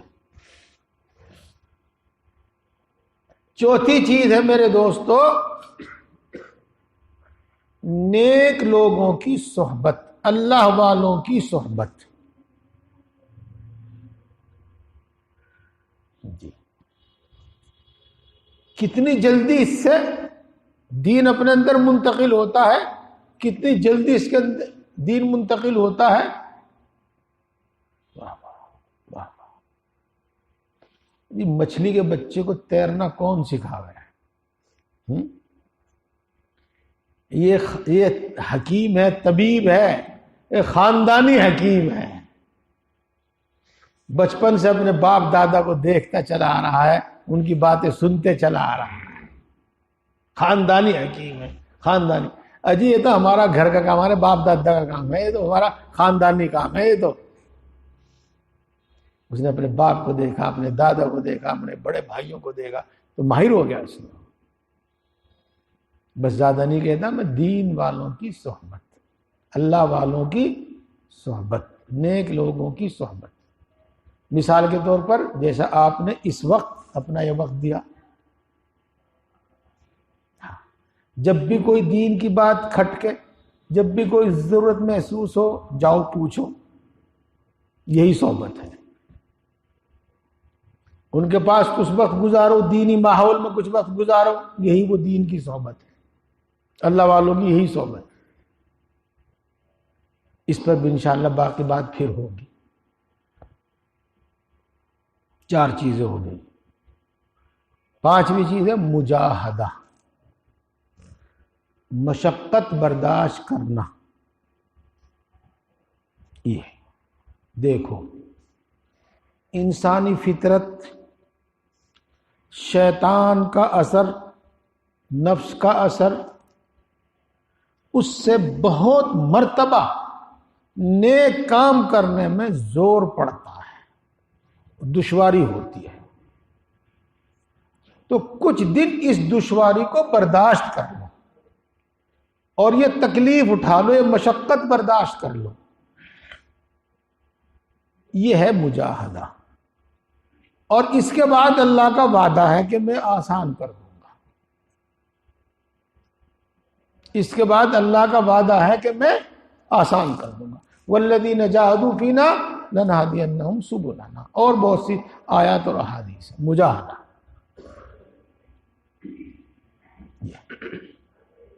گناہ کرنے کا تقاضا ہے طبیعت میں، کچھ بھی کوئی بھی ہے، برداشت کر لو، طے کر لو کہ میں نہیں کروں گا، چاہے جتنی تکلیف ہو، چاہے جتنا نقصان ہو، چاہے جتنی دشواری ہو، چاہے جتنی ذلت و رسوائی ہو، طے کر لو کہ میں نہیں کروں گا. اب گناہ کا چھوڑنا آسان ہو جائے گا. مجاہد اللہ کا وعدہ ہے. یہ آیت شریفہ تو میں نے آپ کو سنائی، اس کا زیادہ مطلب میں نے آپ کو نہیں بتایا.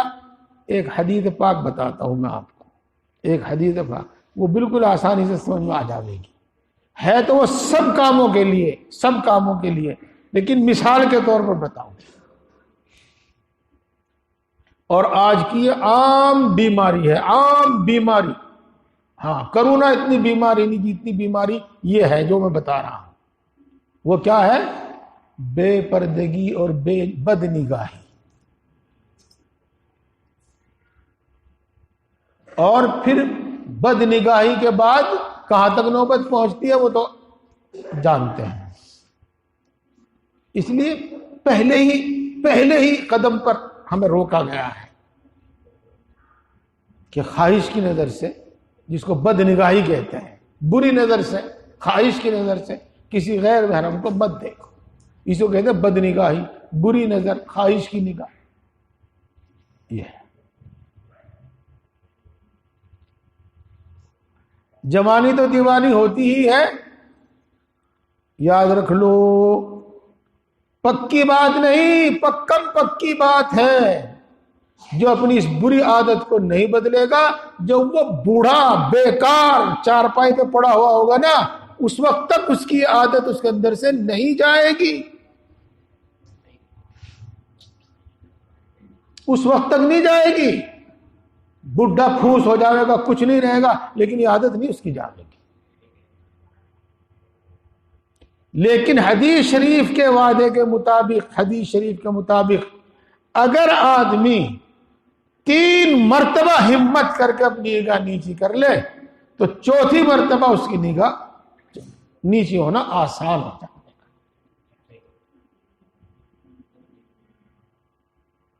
جی، 4تھی مرتبہ اس کی نگاہ نیچی کرنا اس کے لیے آسان ہو جائے گا۔ اور اگلی بات بتاؤں، مجھے قسم کھانے کی ضرورت نہیں، آپ کی ضرورت کے واسطے قسم کھاتا ہوں، خدا کی قسم ایک وقت وہ آئے گا کہ جتنے جوش اور جذبے سے اور جتنی لگن سے آپ ان حسین چہروں کو دیکھتے ہیں اور ننگی کو دیکھنا پسند کرتے ہیں، اتنی خدا کی قسم آپ کو نفرت ہو جائے گی، اس سے اتنی نفرت ہو جائے گی آپ کو۔ اور ننگے سر لڑکی اور یہاں تک کہ آستین پہنے ہوئے عورت کو آپ دیکھنا پسند نہیں کریں گے۔ یہ ہے مجاہدہ اور یہ ہے اللہ کا وعدہ۔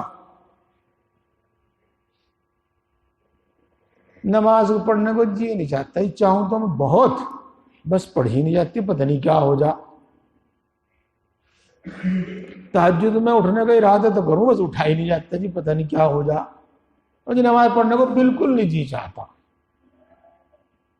میرے دوستو 3 مرتبہ کر لو، انشاءاللہ 4تھی مرتبہ آسانی ہو جاوے گی، اور رفتہ رفتہ اتنی آسانی ہو جاوے گی کہ پھر بغیر نماز پڑھے چین نہیں آئے گا، پھر بغیر ذکر کیے سکون نہیں ملے گا۔ جی، پھر بیماری اور بے ہوشی میں بھی بار بار پوچھیں گے کہ نماز کا وقت ہو گیا کیا بھائی نماز کا وقت ہو گیا کیا؟ نہیں پڑھے آپ نے اللہ والوں کے ایسے واقعات، نہیں سنے اللہ والوں کے ایسے واقعات۔ تو 5 کام ہمیں کرنے ہیں، یہ 5 کام خود اپنی ذات میں بھی عبادت ہے۔ علم دین بڑی عبادت ہے، ایمان کے بعد سب سے بڑی عبادت دین سیکھنا۔ جی، اور ذکر کتنی بڑی عبادت ہے میں نے آپ کو بتایا ابھی۔ آخرت کی فکر، اللہ والوں کی صحبت، یک زمانہ صحبت با اولیاء، بہترد 100 سال طاعت بیریا۔ ایک گھڑی اللہ والوں کے پاس بیٹھنا 100 سال کی عبادت سے بہتر ہے۔ ہم بھی یہ سمجھتے تھے پہلے کہ شاید یہ شاعرانہ مبالغہ ہے، یعنی بات کو بڑھا کر بتایا گیا ہے، شاعرانہ مبالغہ ہے اور بات کو بڑھا کر بتایا گیا ہے۔ کسی نے حضرت اقدس تھانوی نور اللہ مرقدہ سے پوچھا کہ حضرت یہ شعر کیا ٹھیک ہے کہ ایک گھڑی کی اللہ والوں کی صحبت 100 سال کی عبادت سے بہتر ہے؟ فرمایا اگر میں اس شعر کو کہتا تو میں یوں کہتا، یک زمانہ صحبت با اولیاء، بہترز 1,00,000 سال عبادت بیریا۔ اللہ والوں کی گھڑی کی صحبت 1,00,000 سال کی عبادت سے بہتر ہے، میں تو یہ کہتا۔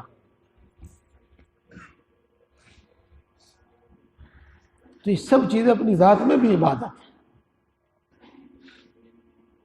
دیکھو دوستو، میں نے آج آپ کو 2 باتیں بتائی اور تفصیل سے بتائی۔ پہلی بات یہ سمجھانے کی کوشش کی ہے کہ ہمیں اپنی زندگی شریعت و سنت کے مطابق، اسلام کے بتائے ہوئے طریقوں کے مطابق، اللہ کے حکموں کے مطابق گزارنی ہے، اور اسی میں یہی ہمارے حق میں بہتر ہے۔ اور اللہ کے رسول ہی ہمارے سب سے بڑے ہمدرد ہیں، اور کوئی ہمارا ہمدرد نہیں ہے۔ انہوں نے جو ہمیں بتایا بالکل صحیح بتایا۔ اور پھر میں نے آپ کو بتایا کہ دین پر ہم کیسے چلیں، اور دین پر چلنا ہمارے لیے کیسے آسان۔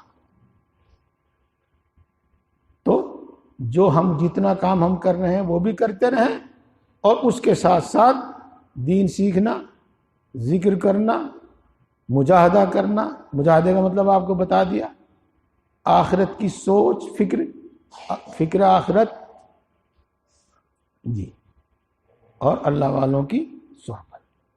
انشاءاللہ العزیز اللہ کا پسندیدہ بندہ بن جائیں گے۔ اللہ تبارک و تعالی ہم سب کو توفیق عطا فرمائے۔ دعا کر لیجیے۔ الحمدللہ رب العالمین الرحمن الرحیم مالک یوم الدین والصلاة والسلام علی سید الانبیاء والمرسلین محمد وآلہ واصحابہ اجمعین۔ لا الہ الا انت سبحانک انی کنت من الظالمین۔ ربنا ظلمنا انفسنا وان لم تغفر لنا وترحمنا لنکونن من الخاسرین۔ اے اللہ تو سب سے بڑا ہے، ہر چیز پر قادر ہے، ہر چیز کا مالک ہے، ہر چیز کے خزانے تیرے قبضے میں ہیں۔ تجھے پورا اختیار ہے، جس کو چاہے دے، جس کو چاہے نہ دے۔ اے اللہ تیرے خزانے لامحدود ہیں، کبھی ختم بلکہ کم ہونے والے نہیں ہیں۔ اگر تو اپنی مخلوق میں سے ہر ایک کو سمندروں کے برابر عنایت فرما دے تو تیرے خزانوں میں اتنی بھی کمی نہ آوے جتنی سمندر میں سوئی ڈبونے سے اس کے پانی میں کمی آ جاتی ہے۔ اے اللہ تو بلا عوض عطا فرمانے والا ہے۔ اے اللہ تو بے شمار عطا فرمانے والا ہے۔ اے اللہ تو بغیر مانگے عطا فرمانے والا ہے، اور مانگنے والوں کو کبھی محروم نہیں کرتا، مانگنے والوں کو کبھی محروم نہیں کرتا۔ اے اللہ تیری قدرت میں کنکر پتھر اور ہیرا موتی پیدا کرنا برابر ہے۔ اے اللہ تیری قدرت میں مٹی اور چاندی سونا پیدا کرنا برابر ہے۔ اے اللہ یقیناً تو ہر چیز پر قادر ہے۔ اے اللہ تو بڑا مہربان ہے، سب پر مہربان ہے، بڑی چھوٹی ہر نعمت تیری ہی طرف سے ہے۔ تو بڑا مہربان ہے، سب پر مہربان ہے، ہر بڑی چھوٹی نعمت اور کوئی چھوٹی نہیں ہے، ہر نعمت تیری ہی طرف سے ہے۔ اے اللہ تو بڑے بڑے گناہوں کو معاف فرمانے والا ہے، اور بار بار معاف فرمانے والا ہے، اور معافی مانگنے والے کو پسند کرتا ہے، اور معاف کرنے کو پسند کرتا ہے۔ اے اللہ ہم تیری انہی اچھی صفات کے واسطے سے تجھ سے مانگتے ہیں، ہم سب کو ایمان کامل عطا فرما۔ اے اللہ ہم سب کو ایمان کی لذت و حلاوت نصیب فرما، ہم سب کو ایمانی تقاضوں پر عمل کرنے کی توفیق عطا فرما، ہم سب کے اندر ایمانی صفات پیدا فرما۔ اے اللہ کافروں کی، مشرکوں کی، نافرمان بندوں کی صفات ہمارے اندر سے نکال دے، ہمیں ان سے نفرت پیدا فرما۔ اے اللہ اپنے وعدوں کا یقین ہمیں عطا فرما، اپنی صفات کا یقین ہمیں عطا فرما، اپنی پہچان ہم کو عطا فرما، اپنی محبت ہم سب کو عطا فرما۔ اے اللہ دین پر چلنا ہمارے لیے آسان فرما، شریعت و سنت پر چلنا ہمارے لیے آسان فرما۔ اے اللہ ذکر کرنے والی زبان عطا فرما۔ اے اللہ شکر کرنے والا دل عطا فرما۔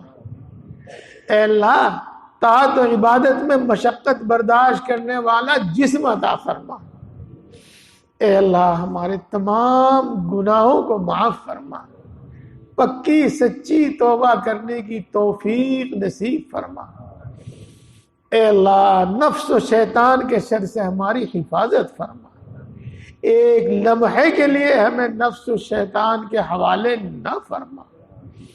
اے اللہ دین پر چلنا آسان فرما، دین پر چلنا آسان فرما، شریعت و سنت پر چلنا آسان فرما۔ اے اللہ جو بھی عبادت کرتے ہیں اے اللہ جیسی بھی ہے اے اللہ اس کو قبول فرما اور اس سے زیادہ کی توفیق عطا فرما، اور ہر عبادت کو ہمارے لیے آسان فرما، اپنے دربار میں اس کو قبول فرما۔ اے اللہ تو بے نیاز ہے، تجھے کسی چیز کی حاجت نہیں اور کسی کی تجھ کو ضرورت نہیں، اور ساری مخلوق تیری محتاج ہے، ساری مخلوق تیری محتاج ہے۔ اے اللہ ہم تیری ہی عبادت کرتے ہیں اور تجھ ہی سے مدد مانگتے ہیں۔ اے اللہ ہم تیری ہی عبادت کرتے ہیں اور تجھ ہی سے مدد مانگتے ہیں۔ اے اللہ اپنے فضل و کرم سے ہم سب کو صحت و قوت عطا فرما، تمام بیماریوں سے شفا نصیب فرما، خطرناک قسم کی بیماریوں سے ہماری حفاظت فرما۔ اے اللہ اپنے فضل و کرم سے ہماری تمام ضرورتیں پوری فرما۔ اے اللہ اپنے فضل و کرم سے ہماری تمام ضرورتیں پوری فرما اور اپنے سوا کسی کا محتاج نہ بنا۔ اے اللہ اپنے سوا کسی کا محتاج نہ بنا۔ اے اللہ اپنے فضل سے تمام ضرورتیں پوری فرما اور اپنے سوا کسی کا محتاج نہ بنا۔ اے اللہ جن کو دکان کی ضرورت ہے ان کو موقع کی دکان عطا فرما، جن کو کاروبار کی تلاش ہے ان کو بابرکت حلال کاروبار عطا فرما، جن کو کاروبار دیا ہے اس میں برکت فرما، اس کی حفاظت فرما، آسمانی اور دنیاوی زمینی آفتوں سے بری نگاہوں سے اس کی حفاظت فرما۔ اے اللہ جس کو مکان کی ضرورت ہے اس کو کشادہ سب ضرورتوں کو پورا کرنے والا مکان عطا فرما، جن کو اولاد کی تمنا ہے ان کو نیک اولاد عطا فرما، اور جن کو اولاد دی ہے ان کی اولاد کو نیک بنا، فرما بردار بنا، نیک بنا۔ اے اللہ اولاد کو فرما بردار بنا، اے اللہ نیک بنا۔ اے اللہ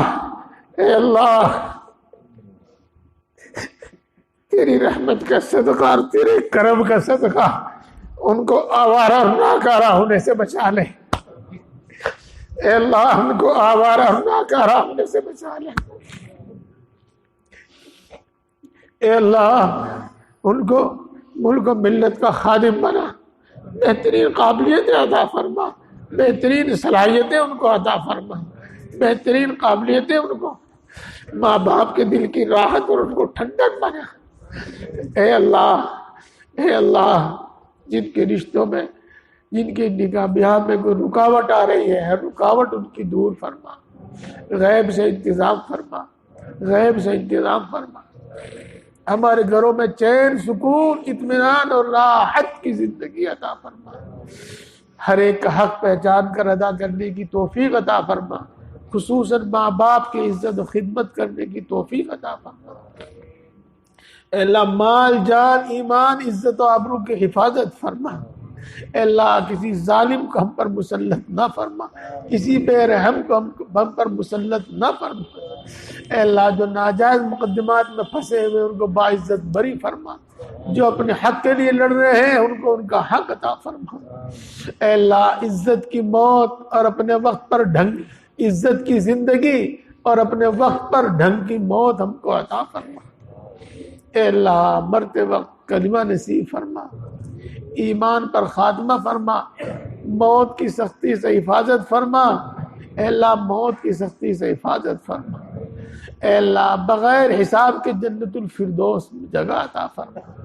ہمارے ماں باپ کی اور پوری امت مسلمہ کی ہمارے دوست احباب کی اے اللہ سب کی مغفرت فرما، ہماری آنے والی نسلوں کو بھی دین پر ثابت قدم فرما، خصوصاً ہماری نوجوان نسل کو اے اللہ غلط روش سے گمراہ ہونے سے بچا، اے اللہ اسلام اور مسلمانوں کو عزت اور غلبہ نصیب فرما، ان کے دشمنوں کو ان کے تمام منصوبوں میں ناکام فرما، جہاں جہاں مسلمانوں کو ستایا جا رہا ہے اللہ ان کی خصوصی نصرت و مدد فرما، اے اللہ ہر وہ خیر تجھ سے مانگتے ہیں جو تیرے نبی نے مانگی ہم کو عطا فرما، ہر اس شر سے پناہ چاہتے ہیں جس سے تیرے نبی نے پناہ چاہی ہے اے اللہ اس سے ہماری حفاظت فرما، اے اللہ جو مانگا ہے وہ بھی عطا فرما اور جو مانگنے سے رہ گیا وہ بھی عطا فرما، ہم سب کے حق میں بھی یہ تمام دعا قبول فرما، اور جو دعا کے لیے کہتے ہیں ان کے حق میں بھی ان تمام دعاؤں کو قبول فرما اپنے فضل و کرم سے۔